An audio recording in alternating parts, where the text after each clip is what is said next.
Hello everybody and welcome back to the channel. This week in my litany of car purchase mistakes, I've gone out and I've done it again.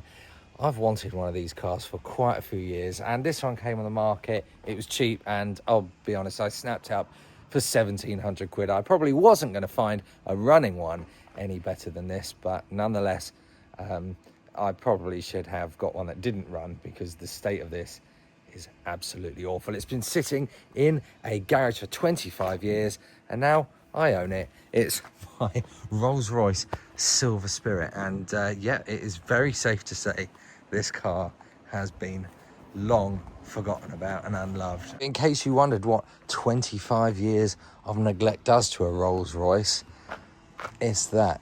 I mean, I'll be honest, I've seen cars that have been garaged for 25 years that are a lot worse. It's certainly held up, all things considered, but that doesn't mean it's immune. I can smell stale fuel absolutely everywhere from this car, but we'll come on to that in a minute. So we've got lots of skins of filler and metal, and that's all rusted through, and I can smell from underneath.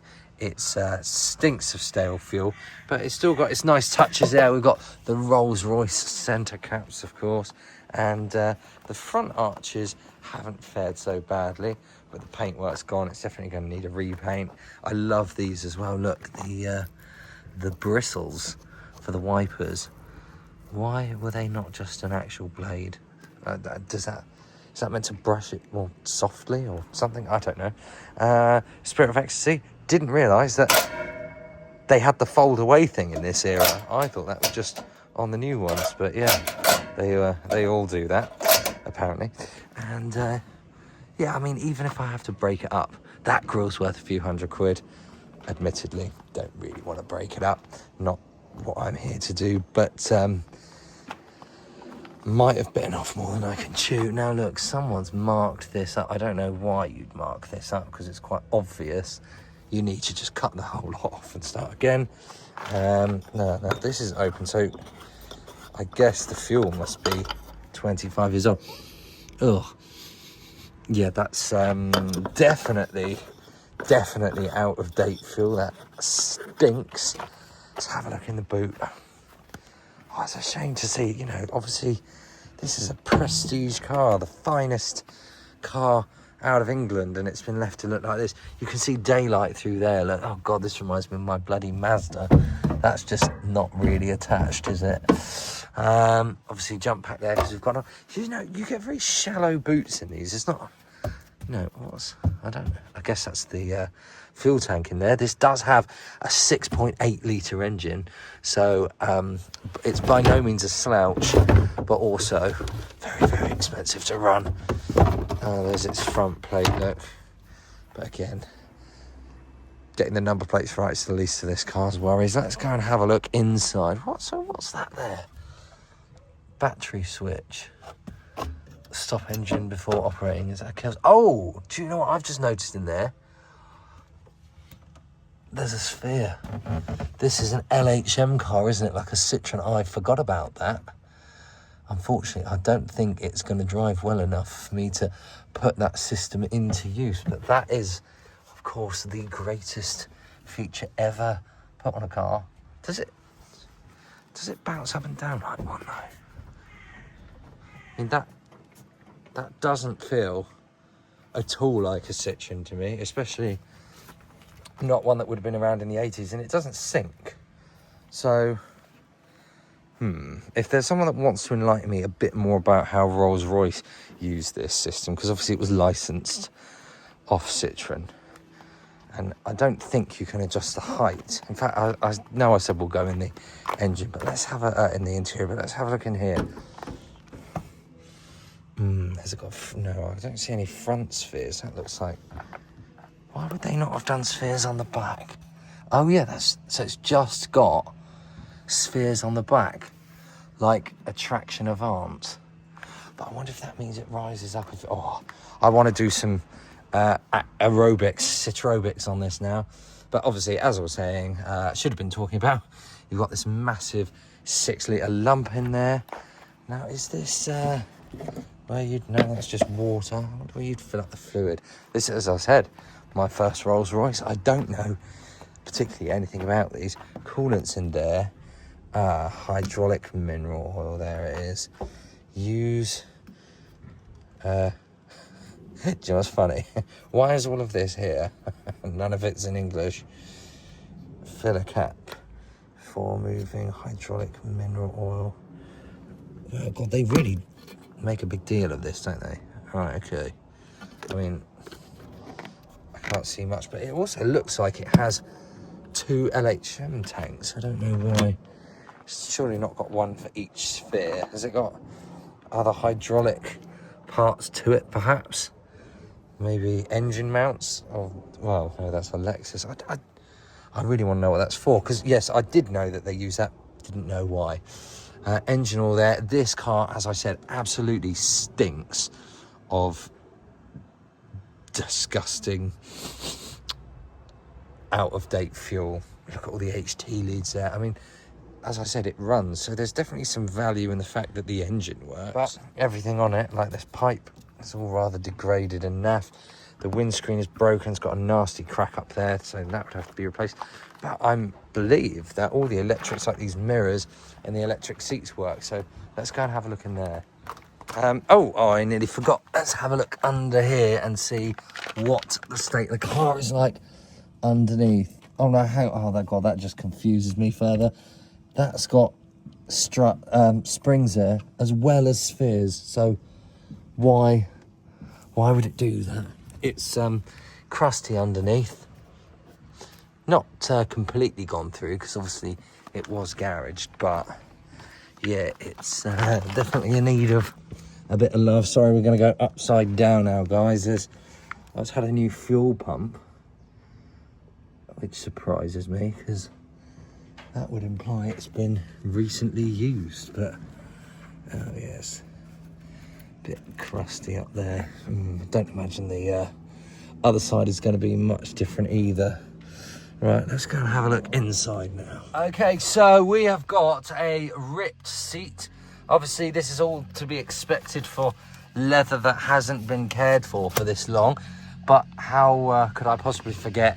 Doesn't really matter, because the place where you want to be in a Rolls-Royce is in the back. So, let's see how it is. Do you know, actually... Do you know, I always find this with the Rolls-Royces, even if they're dead, they're still kind of nice places to be in the back. I really like the detail that they put in these. You've got wood trims, which is obviously now all broken, but they've got lights in them. Look, those still illuminate, even though the battery's very weak, but you get little lights in there. And, you know, it's cream leather everywhere, plenty of places to smoke. But I think these might...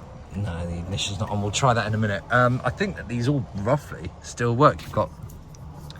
I love these retractable grab handles as well. This headline has come down. I would say it's definitely a nicer place to be inside than it is to look at it from the outside. Does this lift up? Oh, no. See, obviously, being a modern car, it would be full of buttons in there. But, yes, it's a shame that this car has been treated the way it has. Anyway, let's go have a look in the front.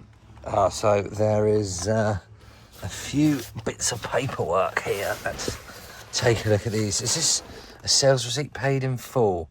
1,320 from 1992. Oh, actually, just slightly before I was born. Oh, sorry, 13,250. I'm not with it today. Right, 13,250 and... oh yeah, 1981. The Speedo was 114k. And what's it on now? 125. God, so it's... Oh no, that's not... That's 145. So that's not really covered too many miles since then. But obviously it's been off the road since about 2000. So probably a fair average mileage up till then. Moving on. So the Cherished Car Underwriting Agency Valuation Certificate valued this at £12,000 in 2002. What's that one there? I can't make that out. Oh, 2000 it looks like.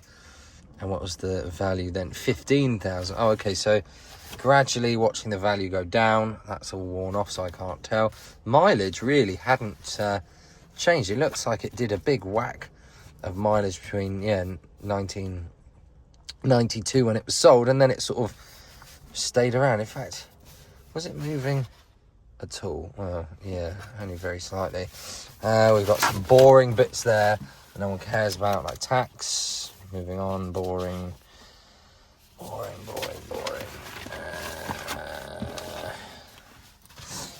Oh, hang on. There is a receipt here from Wood. They are a very well-known Rolls-Royce person. They did okay, that's obviously for a service, isn't it? £168. What a time. 1994. Actual Rolls-Royce service for £168. Oh, look at this. It's got its all its MOT certificates there as well. I assume it would have been passing because it's a roller. Look at these. This was back in the day where you could just get blank ones of these and write your own out, apparently. I don't know. It was before my time, but this is what you used to do. And it used to have the plate XYK1. Be quite a valuable plate. And, oh, hang on, but it's also been EHJ366X. 1982, but this one says it's 1981. Oh, and the mileage is... Maybe that was for... Maybe the guy had 2 Rolls-Royces, perhaps. Oh, look at this. This is a really early MOT certificate as well.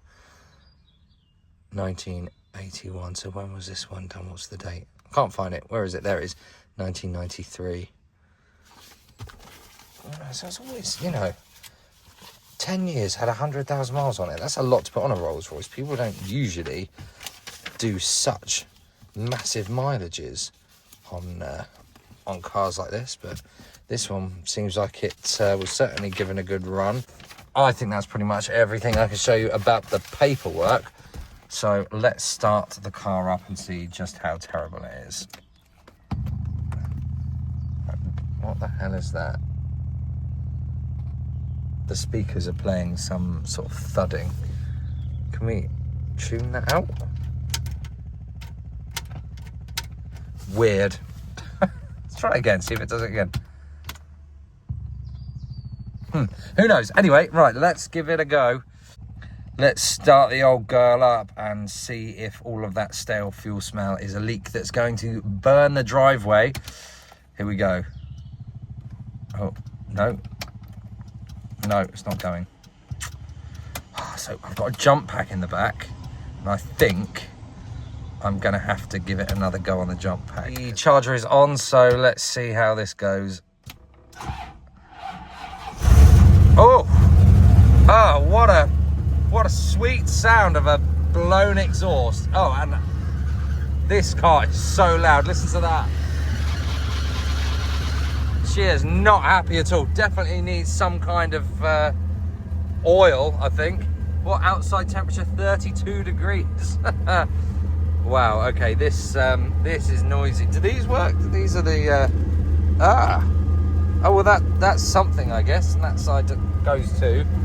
But, yeah, let's... It sounds lovely. I do like the sound. I can imagine it might end up going around a banger track. But let's have a look under here, see if there's flames coming out. That belt is really sort of slack looking. And something's whining like mad.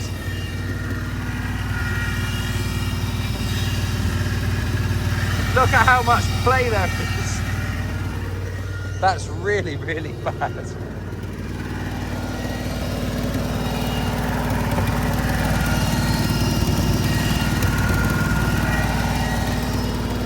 Still don't know how this works. Maybe I should go put some weight on the back and see if it rises up.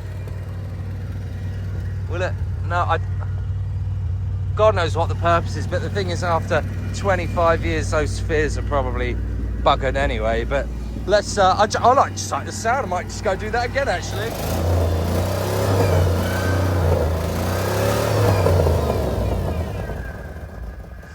Oh.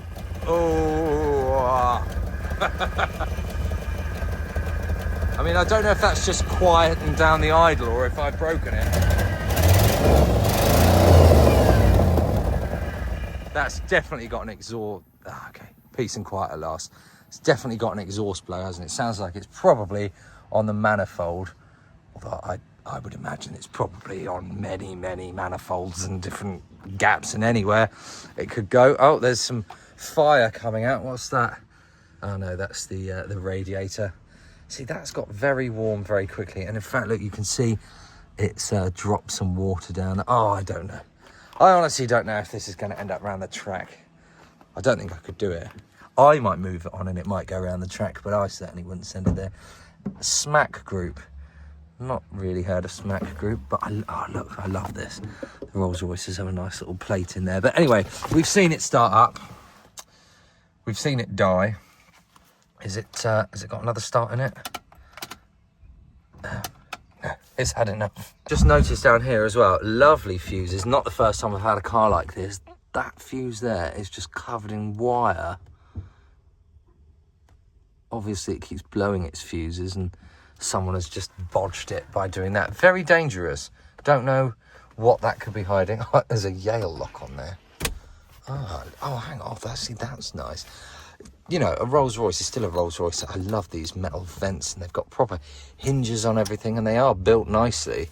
And I think, in a way, that does go a little way to making sure that they survive a bit better when they're in a condition like this. But nonetheless, that doesn't mean that this car's going to survive. And I want you to let me know what you think. Do I keep it? Do I try and save it? Do I move it on? Does it end up around the track? Let me know what you think. Thank you very much for watching this video. If you liked it, please make sure that you like and subscribe to my channel for more. And I will be back again next week with another video. And make sure that you check me out on Instagram. I am Road to Rust. I've got the same name on TikTok as well. See you next week.